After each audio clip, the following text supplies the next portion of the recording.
Bienvenidos amigos a Radio Uruguay 1050M, bienvenidos a la máquina de pensar. ¿Cómo están? Estamos llegando al final de la otra semana más, en un día de primavera. Se viene por fin la primavera, ha venido y nadie sabe cómo ha sido, decía Antonio Machado. Bueno, nosotros sí sabemos que ha venido y sabemos que cómo ha sido a forceps, ¿no? Le ha costado venir, pero aparentemente ya está aquí. Tenemos ahí en control de emisiones de la máquina a Gonzalo Gervás, que está, como siempre, a la orden, manipulando todos los controles, y tenemos al flaco Germán en la puesta a punto, listos para arrancar el espacio llamado Poesía Fractal, esta semana dedicado a una poeta, María Eugenia Bá Ferreiro. En este espacio, en el espacio de Roberto Yenta, vamos a hablar, ¿de qué vamos a hablar, Roberto Yenta? ¿Cómo andás? Buenas noches, Pablo, gracias por la invitación. Buenas noches a la audiencia. Vamos a hablar de otra poeta, de Orfila Bardesio, en este caso. Una poeta, digamos, que pertenece, creo, a la generación del 45, ¿no? ¿No? Sí, pertenece a esa generación. Pero que no ha tenido demasiado, digamos, no ha tenido la visibilidad que tuvieron otros de la generación del 45, ¿no? No, para nada. Hay un poema que quiero leerles y que es de Roberto y está dedicado a Orfila Bardesio, que dice así: si pudiera tocar la sombra, si bebiera tu sustancia como un licor sagrado y leves movimientos fueran haciéndome tuyo, si apenas pudiera romper la sangre como se rompe el cielo por la noche, podría entonces verme desde fuera enlazando tu cintura como un bello pájaro transparente. Se llama Visiones y está dedicado a Orfila Bardesio, y Roberto, es un poema inédito. Es un texto inédito, está dedicado a Orfila, a quien tuve la suerte de conocer. Hugo Emilio Pedemonte decía que Orfila Bardesio fue la primera poeta surrealista de nuestro mundo, de nuestro pequeño mundo literario, ¿no? Y quizá no le faltara razón al decirnos esto. Jules Supervielle, de alguna manera padrino de Orfila, y alguien muy vinculado al surrealismo, ¿no? Sí, claro. Quiso prologar su primer libro, de la autora que nos convoca, a lo cual una tímida y quizá aliana Orfila se opuso, pero Supervielle publicó un hermoso poema en las primeras páginas de ese libro, que no sé si lo financió Supervielle o no sé quién lo financió, pero y ese poema, que se titula A modo de prólogo. Bueno, y con esto ganamos todo, ¿no? Orfila no tuvo su prólogo, aunque sí lo tuvo. Supervielle escribió, de alguna manera, ese prólogo en verso. ¿No lo trajiste el poema de no, Supervielle? No, lamentablemente. Sería bueno para verlo. Y todos nosotros ganamos otro texto de Supervielle, por supuesto. Es surrealista en algunos poemas, y doy, por ejemplo, el texto del caballo, que escucharemos en unos minutos, ahora de la mano ahí de Germán. Pero la poeta es difícil de encasillar, de clasificar. Podríamos decir que sí, que ha sido una poeta surrealista, pero fue también cultivadora del realismo intimista, del expresionismo. Ella se movió en un vasto horizonte poético también. Textos casi mínimos, con un fuerte contenido filosófico, ontológico, definen una de las caras de este planeta, de nuestro universo literario, ¿no?, que es Orfila, donde el silencio se hace dueño de la escena, y todo eso la poeta lo maneja realmente con maestría. Me refiero no exclusivamente a su libro El ciervo radiante, de 1984,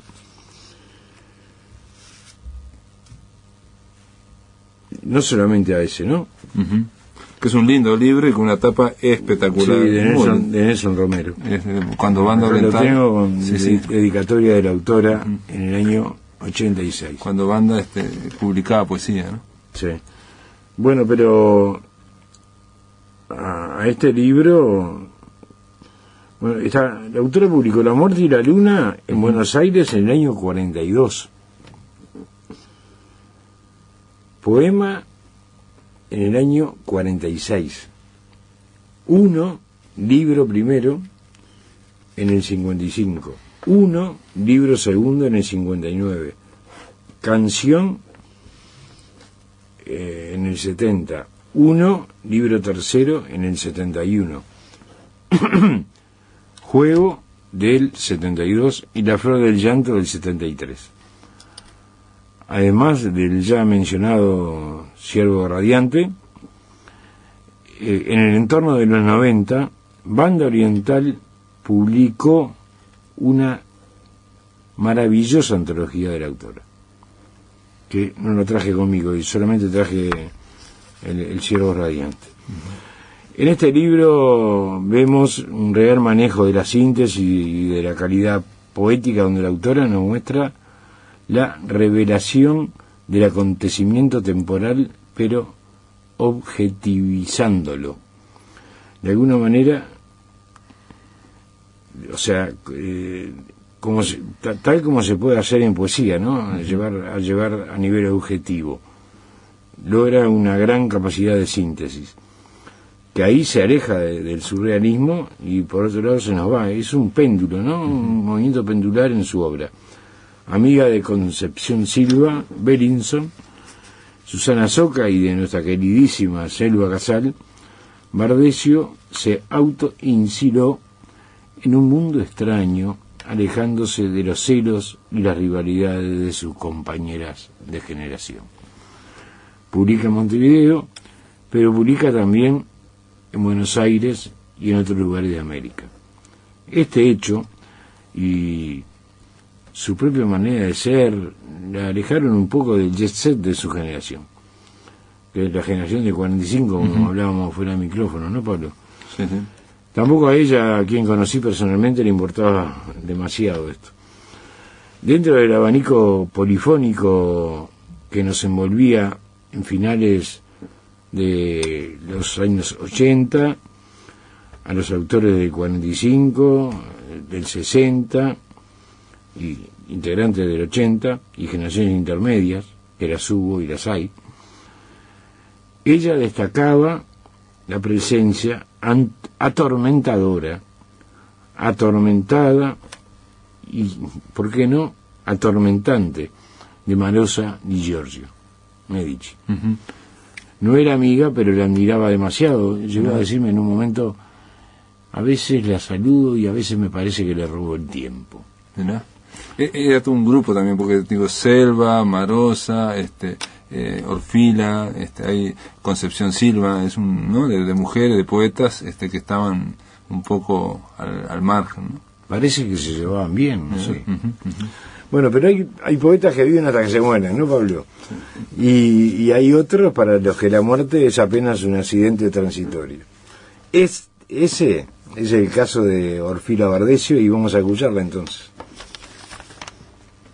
Un caballo de mármol ardiente, con panales de espuma y con miedo de hierba en la boca, las orejas atentas oyendo vibraciones extrañas al hombre, sus patas como el cuello de las fuentes, y mariposas en la sangre y mariposas en el belfo, con una prisa en el hocico, y su cola se abre como una campana en el aire, y sus crines lloviendo como blancos otoños.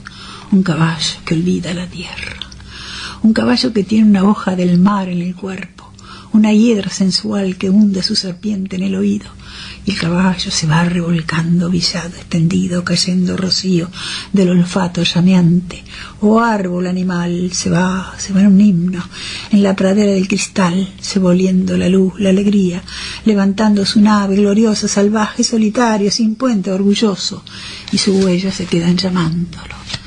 Ya no vuelve, ya pasea en un viejo jardín olvidado, en un bosque de fuentes, entre ciervos de lluvia saltando, donde pide su cuerpo el espejo, donde busca la risa sus labios. Ya la luna le muestra raros mapas de sueños y se queda sin muerte en un prado. Estamos aquí con Roberto Yenta, estamos hablando de otras cosas. Orfila Bardesio, este poema era del caballo. Sí. Y el libro que trajiste es El Ciervo Radiante. El Ciervo Radiante. Hay un vínculo con el tema de los animales, de la naturaleza, que no es el mismo que tiene, por ejemplo, Marosa, obviamente, ¿no? No, ella... Pero es una cuestión más mística esta también, ¿no? Sí, yo le pregunté personalmente, hace muchísimos años a ella, sobre este tema. Ella me habló de los animales y de las plantas también. Ajá, de las plantas, cierto, sí, de las plantas. Y dice que desde niña admiraba la belleza de los animales. No, es otro concepto que el que tenía Marosa, digamos. Sí, claro. No, que era aterrador, sí, de alguna manera, ¿no? Sí. Y en el caso del ciervo radiante, te decía que es más místico porque se está hablando no de un animal de un bosque, sino de algo que se puede encontrar al fondo de la oscuridad, ¿no? O sea, de la muerte, ¿no? O sea, lo menciona. Claro. O sea, hay una cuestión espiritual, digamos, ¿no? Sí, por supuesto. Y ese ciervo no sabemos si es Dios o quién es que está en el centro del bosque. Claro, sí, que está en el centro del bosque, que que hay que atravesar una oscura boa, dice, cuando nos trague la boa, ¿no? Lo cual es también otra vez usando como recurso los animales, ¿no? La naturaleza. Y tiene que ver la fe católica de ella, que quizás algunos dicen la mantuvo como alejada, digamos, de lo que eran los círculos más importantes, digamos, del 45, que tenían una visión más racionalista, digamos. Autoincilio, ¿no? A ella no le importaba tampoco demasiado moverse en el mundillo literario, pero sin duda realizó una tarea de excelentísima calidad, ¿no? También estuvo vinculada, nosotros con Sopa de Letras la entrevistamos por lo menos 2 veces, recuerdo. Una fue una semana dedicada a Susana Soca, hablaba de Susana Soca, que muy amiga de Susana, que era otra personalidad que también estuvo media ladeada, digamos, no estuvo, digamos, en el centro, sino más bien estuvo como silenciada, y capaz que es una casualidad, o no el hecho de que fueran amigas, ¿no? No, claro, pero Susana Soca, como murió en un accidente aéreo, no tenía el nivel poético de Orfila, por ejemplo, ¿no? Tenía otras cualidades. Sí, no tiene dirigió aquella revista del Laricón, que fue importante, donde publicó gente como Felisberto, creo. Y, sí, mucha gente de distintos países. Sí, pero... No, y aparte no tenía la cantidad de libros que tiene Orfila Bardesio en poesía. No, estamos hablando que es una producción muy exigua. Dos universos distintos. ¿Y qué más podemos, de tu recuerdo con ella, digamos, de tu recuerdo, a vos, poéticamente, ¿te influyó? ¿Crees que te influyó o no? ¿Ah, sí? Sí, mira, yo se lo dije personalmente a ella, está documentado en grabaciones aparte. Sí. La lectura del Ciervo Radiante, o sea, este libro que tengo acá, que me lo obsequió en el 86. Yo todavía no había publicado mi primer libro o no. Sí. Estaba en eso. Sí, lo había publicado ya. Me impactó y me llevó a trabajar más en la síntesis. Y se lo dije a ella después, en un programa que yo tenía acá en esta misma emisora, hace años, y me lo agradeció, pero se lo dije públicamente y me alegra que haya sido así. Desde el punto de vista de la síntesis, desde el punto de vista de de lo prieto. Exacto, de buscar lo ceñido, la palabra ceñida a la imagen y no, digamos... Exactamente. No el deporte, cuidar el deporte. Y estoy enormemente agradecido por eso, por supuesto. Uno aprende, siempre tiene que aprender de otros, y así la vamos llevando de generación en generación. Es así, Roberto Yenta, y esta es una especie de pequeño homenaje que le tributamos aquí a Orfila Bardesio desde La Máquina de Pensar. Gracias por estar acá en tu columna, Roberto. No, gracias a vos, Pablo. En el aire de Radio Uruguay, La Máquina de Pensar. Y ahora le damos la bienvenida aquí en la máquina de pensar para conversar de María Eugenia Abad Ferreira y de otras yerbas a Silvia Guerra, poeta. ¿Cómo andás, Silvia? ¿Qué tal? ¿Cómo estás, Pablo? Silvia Guerra, que es poeta, y aparte estoy viendo entró en la data que me dio el flaco de que hay una biografía aproximada de Lautréamont, fuera de relato, que fue publicada en España. Sí. ¿Y no circuló nunca aquí en Uruguay? Acá no. No, la publiqué en España en el 2000, ¿te tenés la fecha? 2007, dice. 2007. En el 2007, sí, acá no.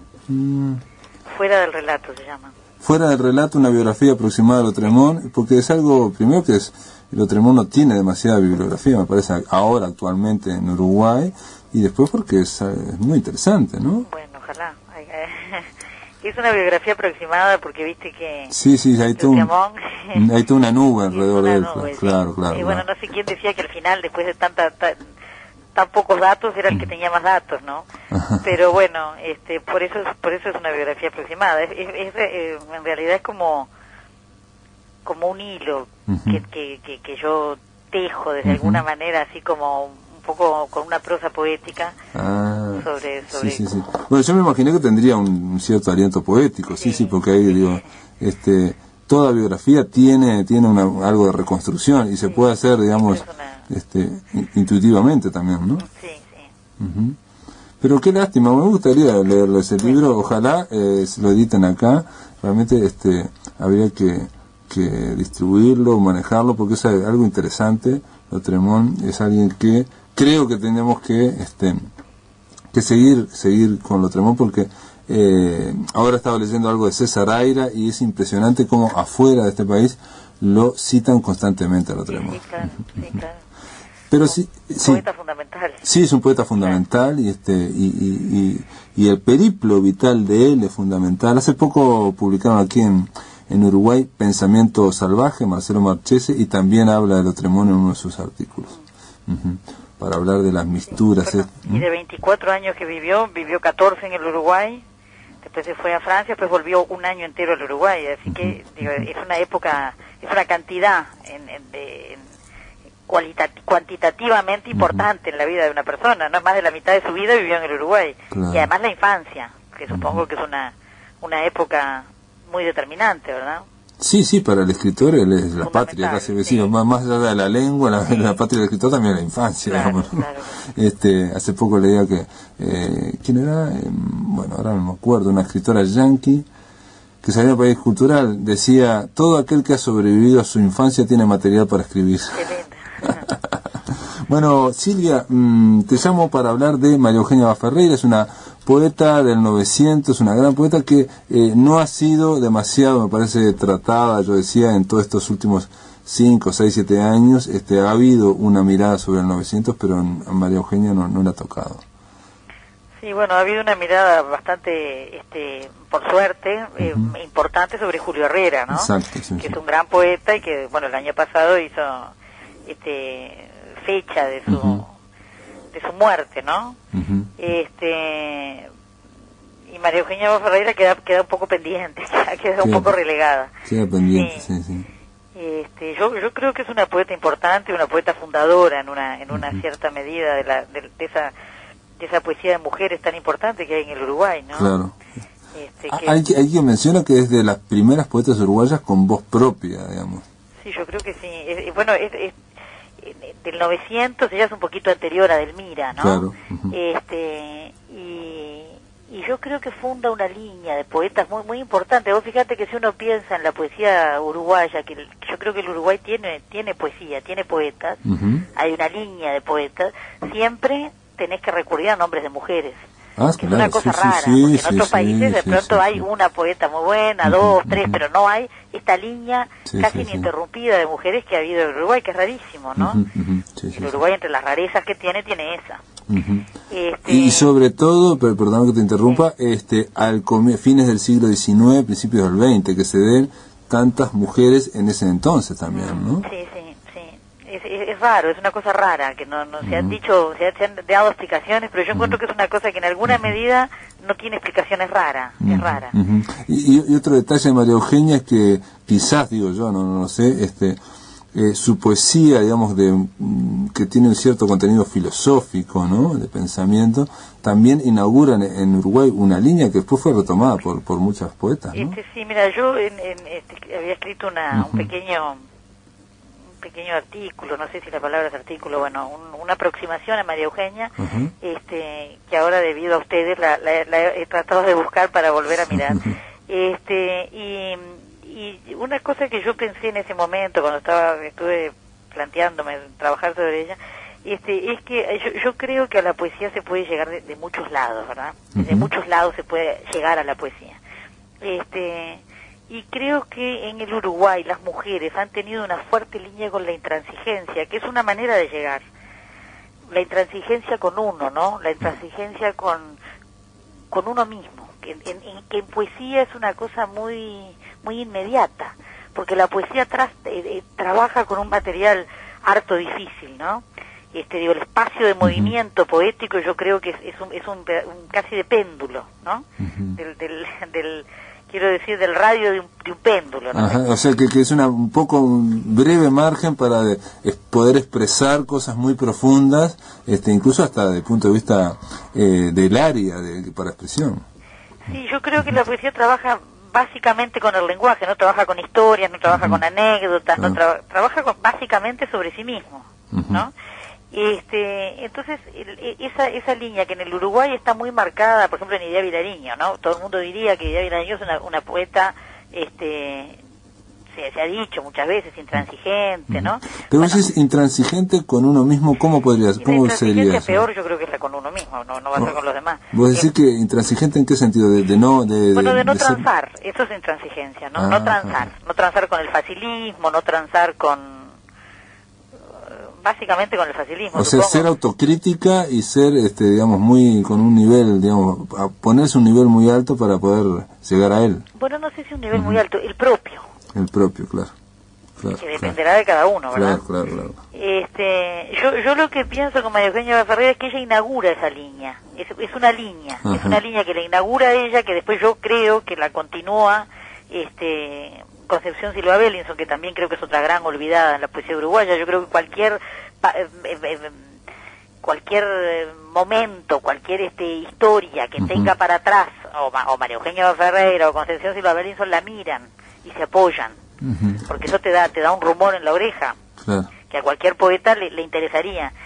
Bueno, así como creo que María Eugenia ha quedado un poco relegada, todo el mundo sabe que existe, pero ha quedado relegada, no está actuando todo el tiempo. Lo mismo pasa con Concepción, o peor, porque Concepción creo que es menos conocida.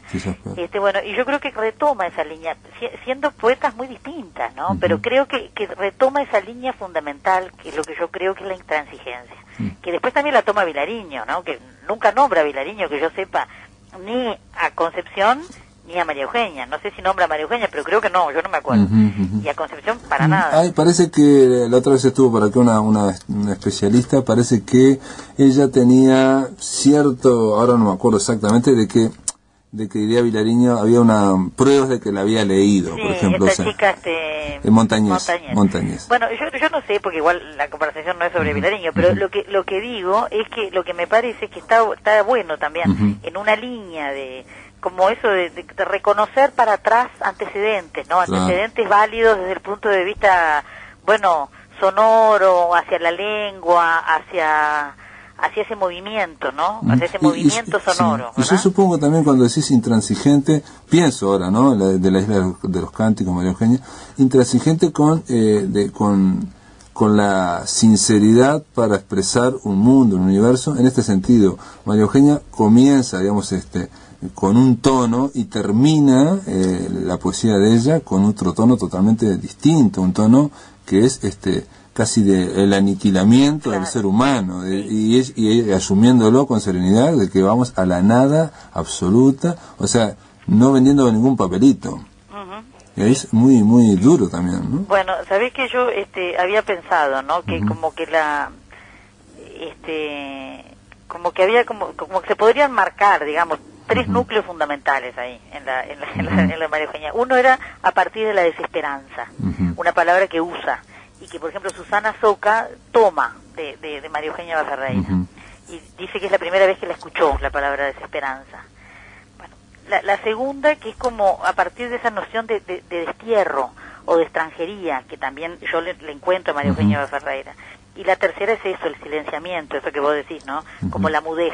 Sí, yo también encuentro que eso de pronto, yo en ese momento, en ese trabajo que había más o menos planteado, era como que también tenía como una cierta marca de género, es decir, con ese hermano filósofo reconocido, una presencia muy fuerte, ¿no? Entonces eso también la va alejando la va como cercando, que por otro lado es como, me parece que eso como la isla de los cánticos, ¿no? Ah, sí, es un náufrago, es un náufrago. En un momento, también uno de los poemas más brutales, ella está soñando que ve el horizonte y bueno, y no hay absolutamente nada, ¿no? Pasa un pájaro y ya dice, nada. Bueno, entonces esa especie de reclutamiento a la mudez, bueno, que también por otro lado también pienso que es un riesgo que los poetas corren, ¿no? Me parece que mucho más, me parece a mí que lo corren más que de pronto que los narradores, claro. Otros, sí, ¿no? Sí, es como un abismo que está todo el tiempo acercando al poeta, ¿no? O al pensamiento poético. Sí. Estaba pensando que es un poema que estuve leyendo a Zunfelde, y Zunfelde termina diciendo que este poema se llama Único Poema, que empieza: mar sin nombre y sin orillas, soñé con un mar inmenso, que era infinito y arcano como el espacio y los tiempos. Y ahí no ve absolutamente nada salvo un pájaro errante que pasa y que se sepulta a lo lejos, ¿no? No hay nada. Es como que está en una isla, ¿no? Alguien que no ve nada. Es durísimo, ¿no? Zunfelde habla de que nunca se había visto una soledad tan grande como la que expresa María Eugenia. Claro, que además vitalmente, porque otra cosa que yo vengo pensando cada vez más, ¿no? Que de alguna manera aletea en uno desde que es chico, supongo, toda la vida, pero que es como esa especie de comunión, ¿no? Entre la vida y la escritura. Cuando me parece a mí que es una cosa que hay que como que volverla a pensar, y si uno mira muchas veces no también, pero muchas veces es como fundamental esa comunión, cuando por un lado está la vida de las personas, por una vida pública, y por otro lado hay una poesía muy reducida, hay como algo raro. Ah, claro, sí. Bueno, sí, esta mujer tuvo los últimos 20 años totalmente, bueno, casi en un estado, no sé, pero completamente recluida, ¿no? Sí, con problemas, digamos, psíquicos aparentemente bastante aparentemente, importantes. Aparentemente. El caso de Concepción Silva, estaba pensando, ella se recluyó físicamente. En el caso de María Eugenia, bueno, ella tuvo una intensa vida social y después, parece en un momento, se entró a recluir y terminó con problemas graves. Y además ese aislamiento, ese llegar a la mudez, ¿no? Y que tiene un verso que dice, por eso enfundo la flauta. Sí, el último poema se llama Enmudecer. Enmudecer. Sí, y termina por diciendo, eso enfundo mi flauta, la del antiguo cantar. Claro. Y termina diciendo: quien me escucha oiga solo mi paso en la soledad. Es tremendo. Es brutal. Bueno, Silvia Guerra, te agradezco muchísimo que hayas estado aquí en La Máquina de Pensar, por lo menos telefónicamente, y habernos ayudado a completar de una forma tan clara esta semana dedicada a la isla de los cánticos, María Eugenia Ferreira. Bueno, un gusto enorme y ya nos veremos en algún momento. Bárbaro, a ver si se sale fuera del relato una biografía próxima de otra. No. Hasta luego. Un gusto, chao. En el aire de Radio Uruguay, La Máquina de Pensar.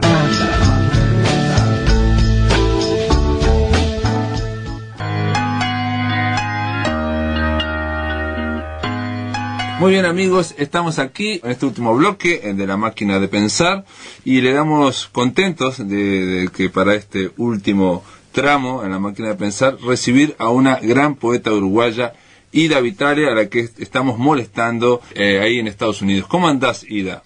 Bien, en un día soleado, sin lluvias, desde hace 7 meses. Es una larga sequía.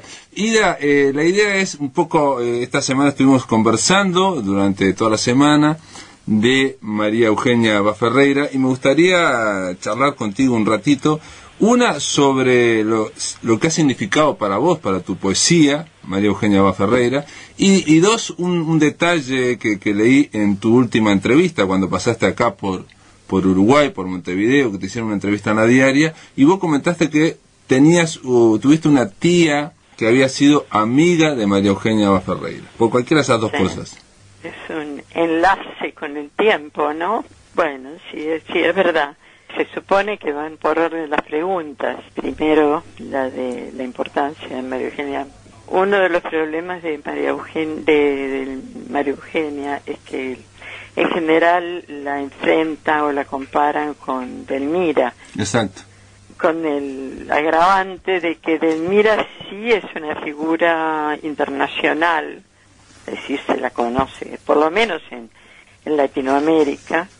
Y en cambio creo que María Eugenia quedó reducida al círculo o trapecio, como queramos llamarle, uruguayo, ¿no? No sí, sé si... y aquí no es demasiado tratada, tampoco diría yo que con toda esta operación de los últimos 5 años de rescate de figuras del 900, creo que la única que no ha sido, digamos, rescatada ha sido María Eugenia Abad Ferreira. En general todas... Bueno, no sé cuándo empezó el rescate. Creo que el 900 ha sido uno de los temas básicos cuando se habla de la literatura uruguaya. Eso de que en los últimos 5 años haya habido un destape o una preocupación mayor, me parece una visión un poco juvenil. Bueno, yo me refiero a homenajes, ¿viste? A reediciones, a libros que nunca ¿Reediciones ha habido de María Eugenia? No, de María Eugenia no, de otros del 900, digo, que podríamos conversar in extenso, Julio Herrera y Rey Sig, el Tratado de la Imbecilidad del País, en fin, una serie de cosas, pero mi pregunta es por María Eugenia. Se le achaca a ella, por ejemplo, que tiene una poesía poco sensual y filosófica. Sí, bueno, en primer lugar, eso de achacarle ya implica un juicio. Es decir, que si hace una literatura o una poesía filosófica, eso quiere decir ya varios puntos negativos colocados de antemano. Bueno, yo creo que justamente la ventaja que tiene María Eugenia sobre otros poetas, no necesariamente uruguayos, digo, es que se inscribe en una línea en que hay un cierto pensamiento. Si no, parece que la poesía tiene que ser, no sé, algo que sale así puramente como natural de la tierra, como una especie de planta autóctona.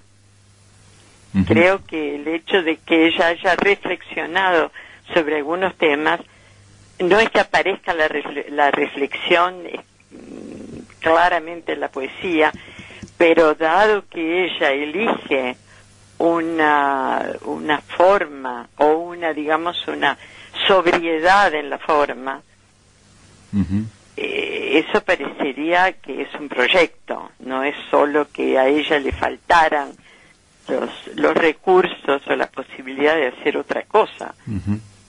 Pudo haber optado por eso.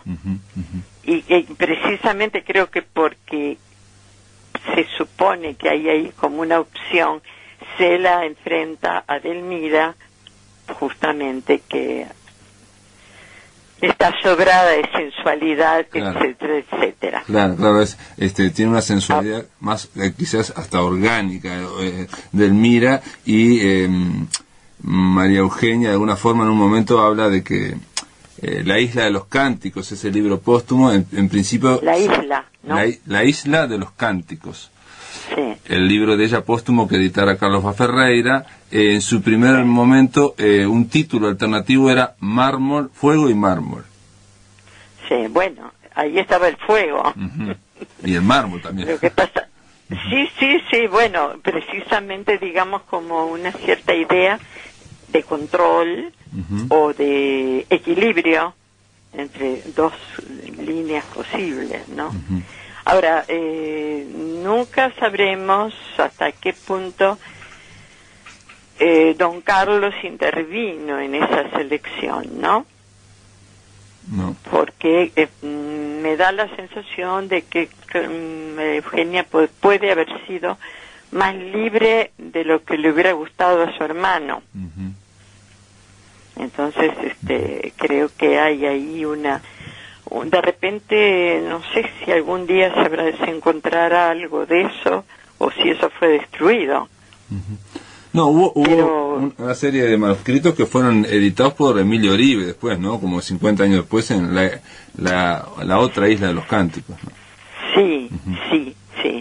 Pienso que eso fue lo que había quedado eliminado por el hermano, ¿no? Pero digo, a la pobre María Eugenia le ha caído hasta una versión de mi muy querido amigo Carlos Maggi, en que, claro, insiste en que en realidad en Delmira, en María Eugenia, había todo otro mundo que ella relegó, pero que sí formaba parte de su vida. No sé si tuviste la obra de teatro de... No la vi. ¿Ah, sí? Esa mujer desconocida, creo que se llama, y no la vi. Claro, porque él apunta a una cosa que algo de eso debe haber habido, ¿no? Es evidente que ella fue una pionera en una forma así de libertad femenina que no se estilaba mucho en la época, o por lo menos se disimulaba.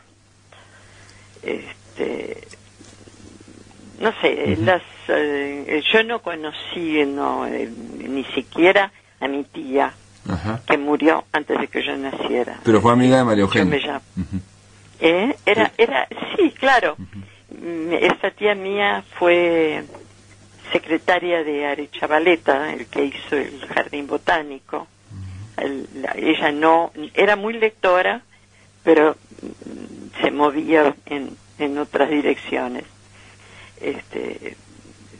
Tenía yo heredé una biblioteca que aparte de libros tenía una cantidad de muestras de animalitos, de bichitos, de huevitos, de minerales, de plantas. Sí, era una mujer científica, y por el lado de las ciencias naturales, digamos, ¿no? Claro. Ahora, ella es muy lectora, y estuvo muy enferma. Ella se murió tuberculosa, que era la moda en esa época. Se retiró de la enseñanza, estuvo muchos años quieta en un tratamiento inútil al final, pero ella sí tenía un grupo de amigas que eran de la universidad. Y María Eugenia fue secretaria en un momento del doctorado, del rectorado de la universidad o algo así. No sé exactamente. El que debe saber todos estos datos muy precisos es Pablo Roca, supongo. Pero en fin, las anécdotas que había en casa eran más bien que apuntaban a ese aspecto libertario, digamos, de María Eugenia. ¿Y te acordás de alguna anécdota? Sí, hay una bastante famosa que había llegado el príncipe de Asturias, todavía no era el rey, supongo que era Alfonso XII. Claro. Podría haber sido 13, no, debe haber sido Alfonso XII. Y María Eugenia obviamente no fue invitada, y ella simplemente y directamente fue, y se acercó saltándose todos los protocolos, y lo saludó diciéndole: Borbón, yo soy María Eugenia de Ferreira, y le dio la mano. Bueno, la anécdota es un poco incompleta porque hubiera sido interesante saber qué pasó alrededor de ese momento, ¿no? ¿Y qué le contestó él? Bueno, supongo yo que lo habrá saludado. Eso sería bueno saberlo. Bueno, le habrá dicho mucho gusto, Sí, sí, aparte de los reyes no se van a asustar por esas cosas, ¿no? No, bueno, sí, en general son bastante más hábiles socialmente que lo que se le enfrentan. Pero esa anécdota que nos contás, Ida, refleja de alguna forma la increíble seguridad que aparentemente tenía esta mujer, María Eugenia Ferreira, que trataba de alguna forma a veces de escandalizar el paté de bourgeois en pequeñas cosas, ¿no? Por ejemplo, en ir mal vestida o en hablar cuando no tocaba. No sé si eso era deliberado para escandalizar o porque era... Sí, otra de las anécdotas es que se había presentado a la universidad con un zapato negro y otro beige, no sé. Sí, pero eso puede ser simplemente una distracción. Uno imagina que aquella quinta de Ferreira, así un poco selvática, donde ya incluso los sobrinos de María Eugenia vivían trepados en los árboles, según contaba. Sí, era una época que por un lado estaba más cerca de lo formal que la actual, pero a la vez quizá las coacciones eran tantas que es lógico pensar que María Eugenia un día resolvió tirar todo por la borda, ¿no? Eso te iba a decir, para terminar un poco, si tenés alguna idea de lo que podría haber sido la tragedia, de la figura trágica de María Eugenia Ferreira con ese final que tuvo, pero más que nada por su poesía, ¿no? Es una poesía muy de la soledad, sobre todo la final, y para nada de alguien que fuera religiosa, ¿no? Ella pide que la noche la absorba por completo, habla de la muerte, pero de la aniquilación. Bueno, sí, a la verdad que eso en el Uruguay no fue muy extraño, tampoco en Delmira creo que haya ningún trasfondo religioso, ¿no? Así muy visible. Más bien Delmira estaba más cerca de la mitología que del cristianismo. Pero bueno, no hay que pensar en los orígenes del Uruguay, ¿no? Que fue donde la masonería, por ejemplo, tenía un peso tan decisivo como la tuvo en toda América, en todo lo que fue movimiento de liberación. Pero bueno, digo, eso era más normal que hubiera poetas no católicos que sí católicos. Lo cual no implica ninguna ventaja tampoco, ¿no? Claro. Más bien creo que eso pudo llevar a eso de que habláramos de las como negativo las inclinaciones del pensamiento en la poesía, ¿no? No, pero digo para mí no es negativo, y digo es una vertiente más de la poesía, que es la capacidad de ser una vía de conocimiento, la poesía, ¿no? Y de reflexión, ¿no? En ese sentido. Sí, no hay que olvidarse que una de las grandes